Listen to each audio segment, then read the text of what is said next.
Hey, salut tout le monde, c'est Mister Matos. Cette semaine, on se retrouve pour parler de ma Tiger 800 puisque voilà, elle est quand même bien avancée au niveau de la préparation que je souhaitais faire dessus. Je dois être à peu près à 80% des accessoires et des différentes modifications que je souhaitais faire dessus. Et je me suis dit qu'il fallait faire cette vidéo parce que vous êtes de plus en plus nombreux à me poser des questions par les messages privés sur ma page Facebook ou bien alors par les messages privés sur Twitter ou encore Instagram. Bon, vous l'avez déjà sûrement remarqué dans mes différentes vidéos, cette moto elle est assez connue déjà, la Tiger 800, mais on va dire tout ce que j'ai fait dessus a permis de la rendre un petit peu plus atypique, un peu plus différente des autres Tiger que des autres personnes pourraient avoir. Donc l'idée vraiment avec cette préparation que je souhaitais faire, c'était vraiment d'avoir une moto capable de m'accompagner pour tous les types de situations. Que ce soit pour aller au boulot tous les jours en prenant l'autoroute, en faisant une grosse sortie tout-terrain assez difficile, assez endurisante, ou encore pour un gros road trip, il me fallait une moto capable de faire tout ça en même temps, sans difficulté. Donc c'est pour ça que je l'ai un peu accessoirisée assez fortement pour qu'elle soit capable de me suivre quels que soient mes besoins et mes envies. Donc c'est vrai qu'au niveau des modifications, j'ai surtout fait de l'accessoire, j'ai pas modifié des trucs trop violents, j'ai pas commencé à modifier la taille des roues, à couper le cadre ou à faire des choses comme ça, comme certains font sur des préparations type café racer ou custom. Mais je l'ai vraiment préparé comme une prépa de passionné, donc vraiment quelqu'un qui dépense pas mal pour se faire vraiment la moto à son image, comme certains font justement pour leur café racer, leur custom, c'est assez courant dans ces milieux-là. Bah moi je me suis dit je vais faire la même chose pour un trail. Donc il y a à peu près une trentaine d'accessoires que j'ai installés sur cette moto, donc ça fait quand même pas mal de choses, mais je vais tout vous détailler ici. Et l'idée à travers cette vidéo, c'est pas forcément que vous achetiez tout ce que j'ai acheté, c'est vraiment pas le but. Moi c'est un peu particulier parce que j'aime bien mettre plein d'accessoires. Mais vraiment l'intérêt c'est que ça vous donne des idées peut-être sur des choses que vous pourriez ajouter à votre Tiger ou bien alors à votre moto, parce qu'il y a des accessoires, ça peut se retrouver sur plein d'autres machines. Ça peut peut-être aussi vous aider, vous alimenter pour votre découverte personnelle. Et ça peut aussi peut-être vous aider à partager des choses à des copains ou des amis que vous croiseriez qui justement auraient un besoin, une problématique sur quelque chose de spécifique que moi j'ai rencontré. Et vous pourriez comme ça lui partager ce que j'ai trouvé comme solution. D'ailleurs, en parlant de détails, je vais vous mettre toute la liste des accessoires et les liens vers les endroits où je les ai achetés dans le descriptif de la vidéo. Comme ça, si vous avez une question pour savoir où l'acheter parce que vous souhaitez prendre quelque chose, vous pouvez passer par le lien dans le descriptif. Sachez que j'y gagne absolument rien quand vous passez par les liens dans le descriptif. J'ai pas de commission ou quoi que ce soit. Je vous mets juste les liens pour éviter que vous me posiez les questions et que j'aille répondre de plein de fois de la même manière dans les commentaires. Ça me fera gagner du temps et vous aussi. Dernier point d'attention que je souhaitais signaler avant qu'on détaille plus en profondeur cette moto. Je sais qu'au niveau budget, ça représente beaucoup, tous les accessoires cumulés. Mais voilà, c'est une moto de passionné. Moi, la moto, c'est ma passion, j'adore ça. Surtout le trail, donc c'est vrai que j'ai dépensé beaucoup en accessoires. Ne vous en faites pas, je sais ce que ça représente en termes d'argent. Je ne me suis pas amusé à faire le total dans la vidéo. Je me suis dit que ça apportait absolument rien. Vous aurez de toute façon les prix de chaque produit quand je vous mettrai le lien vers l'endroit où je l'ai acheté. Donc comme ça, vous saurez à peu près les tarifs de chaque accessoire. Donc pas besoin dans les commentaires de me dire que ça représente beaucoup d'argent pour une moto et que c'est pas forcément pertinent. Je sais ce que j'ai acheté, pour quel usage et pourquoi j'ai acheté chaque élément. Donc ne vous en faites pas pour moi, tout va très bien. Sur ce, on ne perd pas une minute de plus et on attaque tout de suite le détail des accessoires. La première partie essentielle pour moi sur laquelle j'ai ajouté pas mal d'accessoires, c'est sur la protection de la moto. Forcément, comme je fais beaucoup de tout-terrain, c'est hyper important de bien protéger la moto pour ne pas qu'elle s'abîme. En plus, c'est une moto neuve, donc ce serait vraiment dommage de l'abîmer sur des chutes toutes bêtes, toutes simples, ou même sur des grosses chutes. Donc c'est pour ça que j'ai ajouté énormément d'accessoires et que j'ai même remplacé pas mal d'accessoires Triumph qui sont fournis de série. Donc tout d'abord, la première pièce la plus importante, ce sont les crash bars. Donc vous voyez, les crash bars sont des Outback Motortech. Je vous mettrai le lien dans le descriptif de la vidéo du test que j'ai déjà fait, puisque j'ai sorti un test à leur propos. Alors pour vous faire une petite mise à jour depuis cet essai, elles n'ont pas du tout bougé en termes de résistance, c'est hyper solide. Elles ont perdu un peu de peinture par-ci par-là aux endroits où je suis déjà tombé, mais elles n'ont pas plié, elles n'ont pas bougé d'un poil, donc vraiment c'est du super matériel. J'ai repris à peu près une dizaine de chutes entre le moment où j'ai sorti le test et aujourd'hui. Donc vraiment, si vous avez besoin de passer sur des crash bars pour la Tiger 800, c'est vraiment un modèle que je vous conseille. Au détail que je n'avais pas noté en fait quand j'avais sorti le test, mais quand vous devez faire l'entretien de la moto, que vous devez retirer les écopes, avec ces crash bars, vous pouvez le faire sans les démonter. Alors qu'il y a plein de crash bars qui remontent super haut, ou voire carrément au-dessus, et vous devez carrément les démonter complètement pour pouvoir retirer les écopes. Et ça, j'ai trouvé ça super pratique de ne pas se taper le démontage au moindre entretien nécessaire. Deuxième accessoire que j'ai changé, qui est pourtant fourni de série avec ma Tiger 800 XCA, c'est le sabot moteur, puisque comme les crash bars, le sabot moteur de série est pas super costaud, c'est vraiment pour faire des petites sorties tout terrain et encore vous risquez de l'abîmer facilement parce qu'il est super fin. Donc là ce que j'ai mis, j'ai mis le sabot moteur qui va avec les crash bars Outback Motortech. Il est super épais, il est hyper solide, il n'a pas bougé d'un poil, pourtant j'en ai pris un paquet des gros cailloux, j'ai tapé dans des gros trucs. En dessous il est complètement marqué d'ailleurs, on voit bien les traces aux endroits où ça a tapé. Très franchement, si j'avais laissé le sabot moteur Triumph d'origine, il serait complètement plié avec des vagues, enfin bref, le sabot moteur de série c'est vraiment plus de la décoration. Si vous roulez dans des petits chemins avec des tout petits cailloux, le sabot moteur Triumph il fera très bien l'affaire. Si par contre vous commencez à rouler dans des chemins avec des gros cailloux comme ça, ou alors si vous commencez à prendre des passages où le sabot moteur va frotter et potentiellement taper sur une surface dure comme un tronc d'arbre, bah là clairement le sabot moteur Triumph il va plier alors que celui-là il ne pliera pas, donc c'est pour ça que ça vaut le coup de passer sur ce genre de modèle. Troisième accessoire que j'ai rajouté qui là par contre est dans le catalogue d'accessoires qu'on peut acheter chez Triumph, c'est ceci, c'est une protection de filtre à huile. J'ai rajouté ça parce que je trouve que le filtre à huile de série est plutôt fortement exposé, hein. Juste à cet endroit-là, il peut vraiment prendre des projections de cailloux facilement si vous roulez avec quelqu'un qui vous envoie un caillou. Si vous vous retrouvez complètement bloqué à l'arrêt en plein milieu d'une sortie juste parce que quelqu'un vous envoie un caillou dedans, je trouve ça vraiment dommage. Donc j'ai rajouté cet accessoire que je trouvais assez pertinent de leur part, même si ça aurait été carrément bien de le fournir de série. Quatrième élément qui par contre là cette fois est fourni de série avec ma 800 en série XECA, c'est la protection de radiateur qui là pareil c'est vraiment un indispensable. Si vous faites beaucoup de tout-terrain, il faut une protection de radiateur parce que si vous prenez un caillou dans le radiateur, votre radiateur il est pété et que vous ne pouvez plus rouler, c'est vraiment la catastrophe. Donc ça c'est bien qu'ils l'aient fourni de série en tout cas, il est vraiment efficace, les trous sont pas trop gros, donc vraiment les gros cailloux ne pourront pas taper et les petits cailloux ne passeront pas spécialement non plus. Donc ça c'est un bon accessoire aussi à mettre si vous ne l'avez pas déjà de série sur votre machine. Cinquième accessoire que j'ai rajouté, c'est ceci, c'est une protection de fourche. Donc l'idée c'est que ça va venir passer au travers du moyeu de la roue avant. Et donc il y aura des patins en téflon comme ça des deux côtés de la moto. Et je trouvais ça intéressant parce que quand vous tombez, souvent c'est cette partie-là qui vient taper et prendre. Là l'idée c'est que c'est le patin en téflon qui va prendre plutôt que votre fourche. Donc là pareil, c'est vraiment dans l'intérêt de protéger la moto sur le long terme et la conserver dans le meilleur état le plus longtemps possible. Donc cet accessoire-là, il se commande aussi chez Triumph, il fait partie du catalogue des accessoires officiels. Et je trouve que c'est de la bonne finition, c'est de la bonne qualité, ça tient bien. Le truc n'a pas bougé en tout cas depuis que je l'ai installé juste après avoir acheté la machine, donc il y a à peu près 6 mois maintenant. Donc maintenant on remonte un peu plus sur la machine et on va aller voir le sixième accessoire qui est donc ceci. Donc c'est une protection de grille de phare. Donc pourquoi j'ai mis ça? Tout simplement parce que pareil, là, quand vous roulez en groupe et que vous prenez un caillou dans le phare, vu le tarif d'un phare, surtout celui-ci qui est maintenant en phare full LED, je vous raconte pas le budget, donc c'est vraiment hyper important de mettre une protection de votre phare. Vous aviez peut-être dû voir dans les anciennes vidéos et dans mes photos sur Instagram ou Facebook ou Twitter que j'avais pas celle-là au début de protection de grille de phare. J'avais une Triumph au début et j'ai été assez déçu en fait de cette version Triumph. Elle protège très bien, il n'y a pas de souci là-dessus, elle est vraiment top, c'est une modèle en Lexan, donc c'est un modèle en plexiglas entre guillemets transparent. Le Lexan c'est juste plus costaud que du plexiglas et elle est totalement transparente, donc elle ne vient pas altérer le champ de vision tant qu'elle est propre. Par contre, dès qu'elle est sale, elle vient complètement détruire le faisceau, on ne voit plus rien parce que forcément, vous mettez un espèce de moiré opaque dessus et forcément ça vient biaiser le faisceau lumineux, donc ça n'allait pas trop. Et le gros problème en fait de cette modèle, c'est qu'elle n'est pas démontable à la main. À chaque fois que vous voulez la démonter, il faut sortir les tournevis pour pouvoir la démonter. J'ai trouvé ça juste pas pratique. Enfin, je suis tout le temps obligé de sortir les tournevis, il faut tout le temps dévisser les 4 vis pour pouvoir la démonter facilement. J'ai trouvé ça pénible, donc j'ai mis un autre modèle, donc c'est la modèle Evotech. Et donc ce modèle Evotech, il est intéressant parce qu'il se démonte à la main. Vous voyez, il est directement enfoncé sur des patins en caoutchouc sur le bout. Et on est sur une grille qui est très très fine au niveau des alvéoles. Donc ça ne vient pas modifier du tout le faisceau lumineux. Sauf quand vous êtes en plein phare. Là, les bords ici sur les côtés viennent un peu altérer sur le côté. Mais c'est tellement large que généralement ça ne vous gêne pas. Ce que vous regardez souvent, c'est au loin. Et petite précision concernant cette grille de phare Evotech. Normalement, elle n'est pas compatible avec la version 2018. Moi, j'ai eu énormément de mal à la mettre parce que normalement, elle est pour les modèles de première et deuxième génération de Tiger, mais Evotech ne l'avait pas encore testé pour la troisième génération. Je l'ai testé et franchement, il faut forcer super fort pour que ça fonctionne. C'est vraiment pas le top.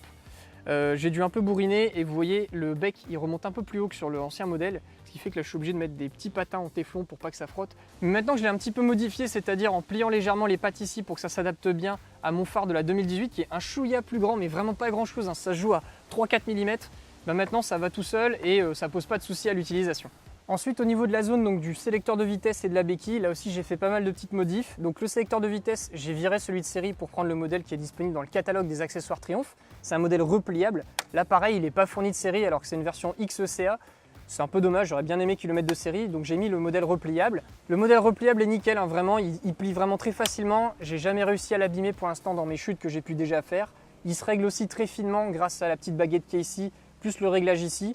Le montage se fait sans difficulté, donc ça aussi c'est un accessoire que je vous conseille vraiment si vous voulez faire du tout-terrain avec votre moto. Ça limite quand même beaucoup les problèmes d'avoir un sélecteur qui se replie. Après au niveau de la béquille, donc là aussi j'ai fait une petite modification que je fais toujours sur toutes mes motos, à savoir rajouter un élargisseur de béquille, donc c'est le modèle SW Motec, et il est hyper efficace, il est bien large, il vient pratiquement doubler la surface d'appui de la moto et donc ça permet d'éviter que la moto s'enfonce quand vous êtes sur un sol meuble. Donc ça pareil, c'est hyper important à rajouter quand vous faites du tout-terrain. Autre petit détail que j'ai rajouté, c'est ce que vous voyez ici, donc c'est une protection de contacteur de béquille. Alors ça c'est chez Touratech que vous allez trouver ça. Le contacteur de béquille de la Tiger 800 il est assez exposé, donc si vous prenez aussi un caillou dessus et que vous le pétez et que vous ne pouvez plus démarrer parce que la moto a toujours l'impression d'être avec la béquille ouverte, C'est un peu dommage, donc j'ai rajouté cette protection là qui permet comme ça de bien protéger le contacteur de béquille. Autre protection que je me suis commandé dans le catalogue des accessoires Triumph, c'est ceci, donc des protections de cadre. Alors pourquoi j'ai rajouté ça? Tout simplement parce que j'utilise des bottes enduro quand je fais du off-road. Et les bottes enduro, c'est hyper agressif pour le cadre, ça a tendance vite à le poncer et à l'abîmer. Donc l'idée avec ces protections de cadre, c'est de la protéger de tous les frottements qu'elle peut endurer avec le tout-terrain. Donc comme ça, vous voyez, je viens abîmer petit à petit ces parties plastiques et pas le cadre. Donc comme ça, si un jour elles sont trop mortes, je les jette, j'en rachète et comme ça, je repars avec des protections toutes neuves. Donc vous voyez, ça protège bien toute cette zone-là et toute cette zone-là. Ce sont vraiment les deux zones où la botte vient frotter fortement ici et là, c'est vos jambes qui viennent frotter fortement. Pareil, quand vous tombez avec la moto et que votre botte elle vient taper là, et ça vient protéger en fait le cadre et la moto. Ces protections sont en plastique super épais. À l'arrière, il y a des espèces de silent block pour éviter que ça fasse des vibrations et du bruit quand vous roulez. Et aussi, ça vient absorber un peu plus les chocs en cas de chute. Et c'est tenu grâce à un système de riselant spécifique qui permet de vraiment bien maintenir le système. Et donc, vous voyez, ça bouge pas du tout. C'est pris derrière sous le cadre. Donc comme ça pose pas de problème. Et c'est nickel au niveau protection. Ensuite, autre grand classique là aussi que j'ai pris dans le catalogue des accessoires Triumph, c'est la protection de réservoir en caoutchouc, le modèle officiel Triumph. Comme ça, il est nickel, il est pile pensé pour le réservoir et ça vient bien protéger la moto. Et enfin, sur l'avant, c'est du grand classique. Si vous me suivez depuis quelques temps, vous avez déjà dû voir que je mettais ça donc d'ailleurs sur ma Ténéré, j'ai mis ça sur mon Explorer et là j'ai remis ça sur la Tiger 800. Donc ce sont les pare-mains de la marque australienne Barkbusters. Donc vraiment, ça c'est du super costaud. Ils ont déjà pris au moins une vingtaine de chutes là depuis que j'ai la moto. Et ils sont toujours nickel, ils n'ont pas bougé, donc ça c'est vraiment du top matériel. Je vous conseille vraiment d'en mettre si vous voulez aussi faire du off-road sérieux parce que quand vous tombez, ça bouge pas alors que les pare-mains de série de Triumph ou de plein de modèles, c'est du plastique et ça se relève en 2 secondes et ça vient bousiller votre levier. Enfin bref, je vous refais pas le tableau, je vous l'ai déjà expliqué plein de fois. Mais ça vraiment c'est aussi un truc super important quand on fait du tout-terrain. Petite particularité, moi j'ai donc pris les modèles VPS au niveau des coques. Comme ça, il y a des spoilers qui sont réglables sur 2 niveaux, voire on peut carrément les retirer comme c'est le cas ici. On est l'été donc je les ai pas mis. Et j'ai également rajouté ce petit accessoire supplémentaire sur le côté qui vient protéger donc la barre métal des chutes pour éviter justement de l'abîmer quand on tombe. Donc c'est un renfort en nylon supplémentaire qui vient se rajouter ici sur le côté et qui vient donc étendre la largeur de protection du pare-main. Et pour terminer, le dernier accessoire de protection que j'ai rajouté sur la moto, c'est la partie des rétroviseurs puisque les rétroviseurs de série sont assez exposés, ils sont pas repliables, donc vous faites la moindre chute, vous les pliez, vous les cassez, ça coûte une fortune. Donc je les ai virés et j'ai transféré en fait les rétroviseurs Double Take Adventure Mirrors que j'avais donc sur mon Explorer, je les ai mis sur ma Tiger 800. Comme ça, j'en ai pas racheté, c'est l'avantage de prendre des modèles universels, c'est que ça se transfère d'une moto à l'autre. Et donc vous voyez, l'avantage de ces rétroviseurs, pour ceux qui ne connaîtraient pas, c'est que c'est des rétroviseurs complètement repliables, ils sont sur des barres RAM et vous pouvez comme ça les mettre dans tous les sens, donc c'est hyper pratique, hyper modulable, c'est hyper solide aussi. J'ai jamais réussi en tout cas les péter là depuis les 2 ans que je les ai. Pourtant, ils en ont pris des chutes, ils en ont pris un paquet. Donc ça, pareil, c'est vraiment un petit accessoire sympa. J'ai sorti le test d'ailleurs dessus il y a quelques mois, donc je vous mettrai le lien dans le descriptif si ça vous intéresse. Donc voilà tout ce que j'ai mis au niveau d'accessoires pour la partie protection. Donc c'est vrai qu'il y a quand même pas mal de choses, mais l'intérêt, c'est que j'ai absolument rien cassé jusqu'à maintenant. Donc pour l'instant, le retour sur investissement est intéressant. Là maintenant, on va passer donc sur tout ce qui est la partie de l'ergonomie et des optimisations que j'ai faites pour améliorer les capacités de franchissement de la moto. Au niveau de l'ergonomie, il faut savoir que Triumph fournit 2 séries avec son modèle 800 XEA des excellents repose-pieds. Donc ce sont ces repose-pieds off-road qui sont très larges. Ils fournissent pas de caoutchouc avec et c'est pas très gênant. Je trouve que ça vibre pas spécialement. Ils ont des bons crampons ici mais qui viennent pas attaquer les bottes. Donc vraiment ce sont des excellents repose-pieds, je les recommande. Le seul souci en fait je trouve qui va pas avec ces modèles quand vous les utilisez pour le tout-terrain, c'est qu'ils fournissent avec des espèces de tétons là qui mettent là sur le long. Et c'est pour quand vous faites de la route et que vous êtes du genre à pencher super fort dans le virage pour que ça frotte et que ça vous évite de tomber parce que vous atteignez la limite maximale de prise d'angle de la moto. Ces trucs là en tout terrain c'est une catastrophe parce que ça dépasse de ça et puis ça se prend dans les ornières et tout, ça s'abîme et vous pouvez abîmer le repose-pied et le filetage qui est en dessous. Donc moi je les ai virés comme ça, j'ai plus du tout le souci et ça permet là pour le coup d'avoir des vrais repose-pieds pensés complètement pour le tout terrain. Toujours dans le domaine du confort et de l'ergonomie, donc j'ai rajouté ceci, donc ce sont des rehausses de guidon SW Motec. Donc ça pareil c'est hyper intéressant pour être plus droit sur sa moto quand on roule sur route, pour être plus confort et surtout pour avoir une meilleure position et une meilleure gestion de l'équilibre, je trouve en tout cas avec ma moto. Quand je suis en position debout en tout terrain, je ne vous redétaille pas tout parce que j'ai déjà fait une vidéo sur le sujet, donc je vous mets le lien dans le descriptif de la vidéo si ça vous intéresse, comme ça vous pourrez en savoir plus sur ces rehausses de guidon. Au niveau des capacités de franchissement de la moto, là aussi j'ai fait 2 modifs importantes. Donc la première ça a été en fait au niveau du garde-boue avant. J'ai rehaussé le garde-boue, vous voyez il y a beaucoup plus de hauteur ici par rapport au modèle d'origine. Alors je l'ai fait grâce à un accessoire qui est vendu chez Touratech, donc c'est ceci. Ce sont des rehausses de garde-boue, donc vous voyez ce sont des barres en métal qui viennent comme ça rehausser le garde-boue de 2 cm à l'avant et ici 2 cm aussi. Et comme ça vous avez beaucoup plus de hauteur ici, ce qui vient éviter que votre garde-boue vienne bourrer quand vous avez plein de boue super collante et que ça vienne tout détruire votre garde-boue et que ce soit la catastrophe. Là j'ai rajouté ça parce que voilà, j'habite dans le Nord-Pas-de-Calais et dans le Nord il y a souvent de la boue l'hiver et ça vient vite bourrer au niveau des pneus. Donc c'est hyper important d'avoir un bon espace ici pour pouvoir passer facilement et pas tout casser. Le seul inconvénient avec cet accessoire, c'est que comme c'est du Touratech, c'est pas toujours facile de l'avoir à disposition. Ils sont souvent en rupture de stock et vous mettez souvent 5 à 8 semaines pour pouvoir l'avoir chez vous. Donc il faut être assez patient si ça vous intéresse d'acheter ce genre d'accessoire. La modification la plus lourde entre guillemets que j'ai fait sur la moto, c'est ceci. En fait, j'ai changé les biellettes qui sont fournies de série sur la moto. J'ai mis des biellettes qui vont venir rehausser l'arrière de 3 cm. Donc pourquoi j'ai fait ça? Tout simplement pour augmenter la hauteur de garde-sol de la moto. Parce que de série, elle est à 21 cm. Là, ça me permet d'avoir 24 cm de garde au sol, donc ce qui est presque la même chose qu'une KTM 1090 Adventure R qui est à 25 cm. Donc ça, je l'ai acheté sur eBay. C'est un mec qui fait ça en Allemagne. C'est un artisan qui fait des choses sur mesure un petit peu comme ça. Donc c'est pas du tout une pièce que vous allez trouver facilement. Je vous mettrai le lien dans le descriptif, mais comme c'est un revendeur eBay, c'est possible qu'il les ait plus toujours en stock. En tout cas, elles sont beaucoup plus épaisses et beaucoup plus solides que les biellettes de série. Et ça se monte assez facilement. Il faut juste avoir les outils nécessaires, bien connaître les valeurs de couple. Et une fois que vous avez fait ça, ça vous permet d'avoir un arrière beaucoup plus haut. Et donc il faut aussi rehausser l'avant, sinon votre moto elle est penchée. Ce qui fait que pour rééquilibrer l'assiette de la moto, j'ai réenfoncé les tubes de fourche qui sont ici. Il faut savoir que de série, ils dépassent de ça en fait de la moto à peu près 1 cm. Et donc moi j'ai desserré les tubes de fourche et je les ai renfoncés pour les mettre vraiment à ras. C'est pas gênant pour la moto. Souvent ils font ça en fait parce que ça permet de rendre la moto plus accessible à tout le monde en termes de hauteur. Mais par contre ce qu'il faut absolument pas faire, c'est les enfoncer plus bas que les T de fourche parce que là ça devient dangereux. Si vous les mettez à la limite, normalement ça pose pas de soucis. J'en avais discuté avec les mécanos, ils m'avaient dit que c'était pas spécialement gênant. Et donc vous voyez, j'ai pu vraiment bien rehausser la moto grâce à ça. Donc avec ces 24 cm à l'arrière, on va dire on est à 22-23 cm à l'avant. Ça permet comme ça d'avoir une moto qui est quand même assez costaud en termes de franchissement. Ça c'est quand même une modification assez grosse, assez lourde, sachant qu'en plus elle va avoir potentiellement des inconvénients. Moi en tout cas, c'est pas des inconvénients pour moi, mais je préfère vous les signaler. Il faut savoir que si vous faites ça, déjà ça va rehausser la hauteur de selle minimum de 3 cm, donc ça fait quand même une hauteur de selle qui approche des 90 cm. C'est pas rien, surtout pour certaines personnes qui ne sont pas de grande taille, donc ça c'est à prendre en compte. Et également l'autre inconvénient de faire cette modification, c'est que comme vous modifiez complètement le rapport ici, eh ben, la béquille centrale, elle est plus compatible avec votre béquille latérale, ça pose des problèmes, donc il faut retirer la béquille centrale si vous commencez à changer les biellettes et à rehausser l'arrière comme ça. Donc clairement, ça peut être hyper pénible pour certains. Moi, j'avais trouvé l'astuce avec une béquille de voyage Corum qui me permet comme ça de graisser la chaîne facilement quand je suis en voyage ou en road trip. Et j'ai maintenant des béquilles d'atelier à la maison, donc comme ça, je peux aussi faire l'entretien facilement à la maison si j'ai besoin. Mais voilà, c'est des détails à prendre en compte parce que ce n'est pas anodin comme modification. J'ai également changé les pneus pour une moto aux capacités de franchissement digne de ce nom. Donc j'ai mis des Mitas E09, c'est vraiment ma monture fétiche. Je les mets depuis que j'ai ma Ténéré et vraiment j'adore ces pneus, je les trouve super bien en termes de capacité de franchissement dans la boue. Enfin bref, en tout terrain, ils sont excellents. On est quand même sur des pneus à 80% off-road si je ne dis pas de bêtises. Donc vraiment du pneu assez costaud. Mais pour autant, je les trouve quand même agréables à utiliser sur route. Ils sont vraiment bien. Il y a juste sur la pluie où ils ont tendance à glisser un petit peu. Donc il faut être un peu plus prévenant et pas accélérer comme un bourrin, sinon ça peut vite déraper. Mais après, c'est vrai que la moto a quand même pas mal d'aide électronique, donc ça vient aussi beaucoup corriger ce genre de problème. Et c'est vrai aussi que ça vibre un peu sur l'autoroute, que ça fait du bruit, je sais. Mais bon, moi personnellement, tous ces compromis-là, ça ne me dérange pas de les faire parce que j'ai un apport tellement important en off-road que je suis prêt à avoir tous ces petits inconvénients sur route. Et donc là, vous voyez, ils ont à peu près 9000 km, ils sont quand même bien usés. On voit que la partie centrale, elle est plate et qu'il n'y a plus grand chose qui reste.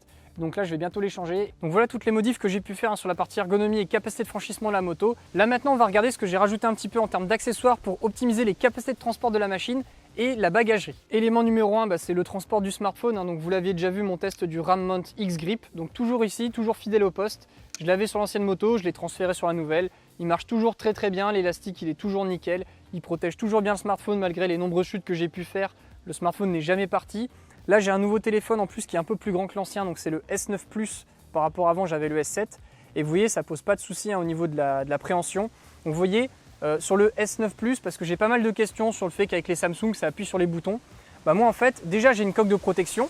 Donc avec la coque de protection, ça évite quand même pas mal que les boutons soient appuyés. C'est une coque Otterbox. Et sur comment je le positionne, je le positionne avec plus en haut et moins en bas. Et l'élastique c'est un peu pareil. C'est-à-dire que quand vous l'utilisez, il est plus petit en bas et plus grand en haut. Donc ça me permet comme ça de le tirer facilement quand je veux l'installer sur la moto. Donc ce que je fais dans ce cas-là, c'est que je viens d'abord mettre l'élastique sur la partie en bas.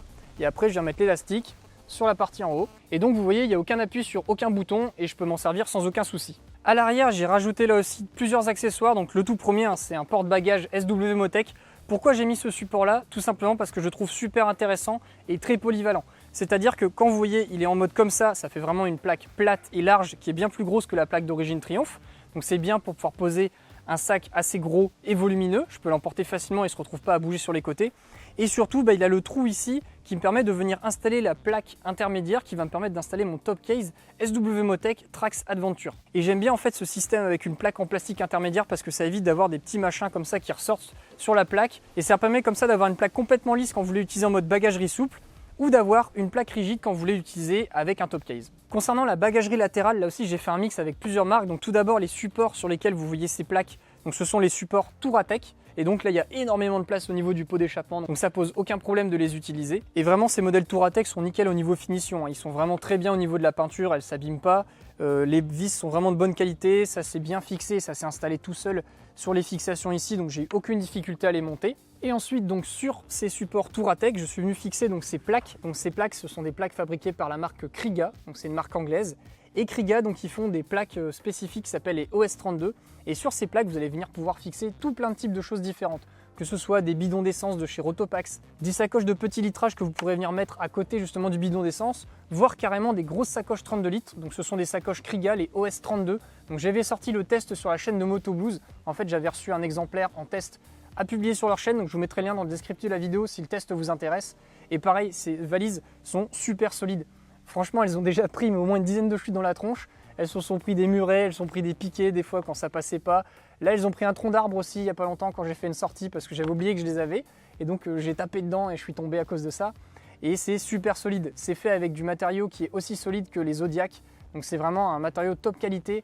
Et vraiment, c'est hyper simple en termes de fixation. Ça vient s'accrocher en fait directement ici en haut et ici en bas et ça fait le tour et ça vient se resserrer par devant. Enfin bref, je ne vous détaille pas tout ça ici. Je vous invite à aller regarder le test que je vous mets dans le descriptif si ça vous intéresse. Et enfin, dernière partie, donc c'est la partie de la décoration, l'esthétique. Donc vraiment des choses de style. Et donc là aussi, j'ai fait pas mal de petites modifs qui sont l'air de rien aussi pratiques pour la protection. Donc tout d'abord, c'est le covering. Ça, vous ne pouvez pas le manquer. J'ai eu pas mal de boulot dessus. Vous l'avez pas mal suivi sur Instagram, Facebook et Twitter. Donc il est là, il est déjà bien abîmé parce qu'il en a déjà pris plein la tronche. Mais je me dis que c'est toujours mieux que ce soit le covering qui en prenne pas la tronche plutôt que le réservoir ou les écopes ou d'autres pièces de la moto. Et vraiment, il est super efficace. Au niveau style, moi j'adore. C'est toujours du 3M au niveau de la marque. Donc c'est encore du vert kaki mat avec du noir mat parce que j'avais du stock, comme je vous l'avais dit précédemment, de la Tiger Explorer que j'avais fait. Je compte pas le laisser indéfiniment. J'ai prévu de refaire un autre covering d'ici la fin d'année ou début d'année prochaine. Je suis en train de construire un nouveau schéma de couleur qui devrait être assez sympa. Je vous en parlerai dans quelques mois. Autre accessoire à intérêt multiple, en plus du style et du son qui est vraiment génial. J'adore le son de ce nouveau pot Haro. Donc c'est le pot Haro en version US. C'est le gain de poids, ça permet d'avoir vraiment un bon gain de poids sur la moto. Je vous en reparle pas non plus là aussi en détail. J'ai sorti un test assez détaillé à ce propos sur le pot Haro version US. Donc je vous mets le lien dans le descriptif de la vidéo si ça vous intéresse. N'hésitez pas à le consulter. Et pour vous faire une petite mise à jour sur cet échappement Haro depuis que je l'ai, donc il fait un petit peu plus de bruit qu'à l'origine, mais ça reste largement supportable et je pense pas que ça va trop augmenter. Il a pris quelques griffes aussi à cause du tout-terrain, ça c'était sûr, mais bon, maintenant que j'ai mis ces protections-là, ça n'arrive plus. Et niveau sonorité, je suis toujours aussi fan, il se révèle petit à petit au fur et à mesure que le moteur se révèle. Autre ajout tout simple, qui est bien pratique pour le quotidien, qui est assez sympa au niveau look et qui en plus ajoute une petite protection, ce sont les roulettes de béquilles d'atelier. Donc ça c'est assez pratique parce que là je viens comme ça clipper directement la béquille d'atelier dedans, comme ça je peux faire l'entretien de la moto. Ça protège aussi le bras oscillant en cas de chute, donc ça je trouve ça pas mal. Et au niveau look, je trouve que les Triumph, c'est les modèles officiels Triumph qui sont disponibles dans le catalogue d'accessoires. J'aime bien leur look avec la petite écriture Triumph Motorcycles dedans, ça rend bien, c'est assez sympa. Et c'est quand même mieux que le pas de vis qui est vide d'origine, ça fait quand même plus esthétique. Et enfin, pour clôturer ce tour des accessoires, là c'est vraiment le dernier, enfin les deux derniers parce que c'est un combo des deux. Donc ce sont les clignotants ici, donc vous voyez ce sont des clignotants Rizoma, de la marque Rizoma. Et ces clignotants sont vraiment excellents. Je sais, Rizoma c'est un sacré budget, ça vaut un paquet d'argent par clignotant, c'est même très cher, mais ce sont des vrais clignotants, ils éclairent fort, on vous voit super loin alors qu'ils sont tout petits. J'ai des amis, ils ont été bluffés par la puissance d'éclairage de ces clignotants par rapport à la taille. Et donc vraiment ça c'est un super bon investissement. La finition est excellente, ils sont toujours bien, ils sont bien étanches. J'arrive à les nettoyer facilement malgré toute la boue et les saloperies qu'ils ont pu se prendre dans la figure depuis le début que je les ai montés. Et surtout en termes de compacité et de protection, là c'est absolument nickel, ça casse pas du tout. Pourtant j'ai pris un paquet de chutes comme je vous l'ai déjà dit précédemment et pas une seule fois je les ai pétés parce qu'ils sont vraiment hyper compacts. Ceux d'origine ils sont comme ça, ils dépassent beaucoup trop de la moto et à la première chute vous les explosez et vous explosez tout. Enfin ouais, je vais pas vous refaire le topo là-dessus, je vous en avais déjà parlé dans des précédentes vidéos, notamment le test des crash bars ici. Et bien là, je vous confirme, après une vingtaine de chutes faciles, ils n'ont toujours pas bougé, ils ne sont pas abîmés, ça pose aucun problème. En plus, ils sont sur une base en caoutchouc, ce qui permet qu'ils bougent comme ça assez facilement. Par contre, il faudra bien rajouter avec les clignotants l'achat de caches en plastique parce que les clignotants d'origine sont très grands en termes d'embase. Là, ils sont tout fins, donc il faut racheter des caches spécifiques qui vont aller spécifiquement pour le trou de votre Tiger. Je vous mettrai le lien, comme d'habitude, dans le descriptif de la vidéo si vous souhaitez les acheter. Mais une fois que vous avez mis l'ensemble, vous voyez, c'est nickel, on a vraiment l'impression que c'est d'origine. Et sur l'arrière, j'ai fait pareil, j'ai mis les petits clignotants avec les caches qui vont bien, histoire que ce soit nickel propre. Donc là aussi, vous voyez, comme ça fait vraiment harmonieux. J'ai les mêmes clignotants à l'avant et à l'arrière. Et pareil, ça éclaire super bien, donc là-dessus, il n'y a aucun problème. Vous pouvez vraiment être bien vu, même si vous êtes avec des clignotants tout petits, comme vous pouvez le voir juste ici. Bon voilà, vous savez maintenant tout sur ma Tiger 800 modifiée. Elle n'a plus de secret pour vous, vous connaissez tous les accessoires en détail. Bien entendu, elle n'est pas terminée, j'ai encore quelques petits accessoires sympas que je souhaite monter dans les mois à venir. Notamment, je voudrais installer une batterie lithium pour voir un petit peu ce que ça change réellement une batterie lithium en termes de poids, en termes de comportement sur le quotidien, parce que je vois à peu près tout et n'importe quoi passer sur le sujet. Donc je me dis que c'est intéressant de me faire ma propre opinion pour savoir exactement ce que ça donne au quotidien quand on a un gros rouleur. Si ça change quelque chose justement d'utiliser une batterie lithium l'hiver, ou bien alors est-ce que ça change vraiment quelque chose en termes de comportement au niveau du poids. Également, là je compte installer un filtre à air KN pour justement voir ce que ça change en termes de consommation sur la moto. Donc ça va pas être des mesures empiriques, ça va être des mesures basées sur mon expérience et sur ce que je fais au quotidien. J'ai envie de voir si ça change des choses au niveau de la consommation de la moto, au niveau du bruit de la moto et également au niveau de la filtration, savoir si justement j'ai pas plus de poussière parce que je vois pas mal de gens qui me disent que les filtres à air KN ça laisse passer plus de poussière que les filtres à air classiques. J'ai envie de vérifier ça par moi-même, donc là aussi je vais investir là-dedans pour essayer d'avoir un petit peu un retour d'expérience que je pourrais bien entendu vous partager. Sur la partie du graissage de chaîne, j'ai pas installé encore de Scott Oiler parce qu'en fait Scott Oiler va me fournir un échantillon de leur nouveau modèle, le modèle X, un modèle à batterie qui se branche plus là cette fois-ci à la dépression d'air mais directement à la batterie de la moto. Et ils ont dit qu'ils voulaient m'en envoyer un pour que je puisse l'essayer, leur donner mon retour d'expérience et vous faire une vidéo dessus pour vous partager un petit peu ce qui change en termes de nouveautés. Donc c'est pour ça que j'ai pas acheté de modèle V-System parce que je vais attendre. S'ils m'envoient un modèle en essai, autant que j'utilise le nouveau modèle pour voir justement les différences. Et bien entendu, je vous ferai une vidéo pour vous partager tout ça dès que je l'ai reçu et que je l'aurai utilisé quelques mois bien entendu. Et enfin, la dernière grosse modification que je suis en train de bosser et réfléchir qui devrait sortir d'ici la fin de l'année, c'est sur la partie avant, je vous en dis pas plus. Mais comme vous le saviez, j'avais été vraiment bluffé et séduit par le concept Tramontana de Triumph, le prototype là qu'ils avaient fait, qui s'en servent pour leurs essais off-road et tout ça. Et vraiment, j'ai trop envie que ma Tiger ressemble à cette Tramontana. Donc je suis en train de bosser là aussi sur ce projet-là, vous en saurez bientôt plus dans les mois à venir. Voilà, c'est tout ce que j'avais donc à vous partager concernant ces modifications sur ma Tiger 800. J'espère que ça vous a intéressé, que ça a répondu vraiment à toutes vos questions et justement que vous n'aurez plus besoin de me demander ça en message privé parce que vous aurez pu avoir toutes les informations dont vous aviez besoin ici. Comme d'habitude, si j'ai pas été assez exhaustif, qu'il vous manque des informations, n'hésitez pas à me poser la question en commentaire sous cette vidéo. Comme ça, ma réponse et votre question pourra servir à plein d'autres personnes. Donc n'hésitez pas à poser vos questions à cet endroit-là. Comme d'habitude, si vous avez aimé la vidéo, que vous avez bien aimé ma préparation sur la Tiger 800, n'hésitez pas à mettre un petit pouce vers le haut, ça fait toujours plaisir. Et si vous êtes sur ma chaîne pour la première fois par le biais de cette vidéo, bienvenue et n'hésitez pas à vous abonner grâce au petit bouton que je vous mets juste ici. Merci à tous d'avoir regardé et à la semaine prochaine pour une nouvelle vidéo. Salut!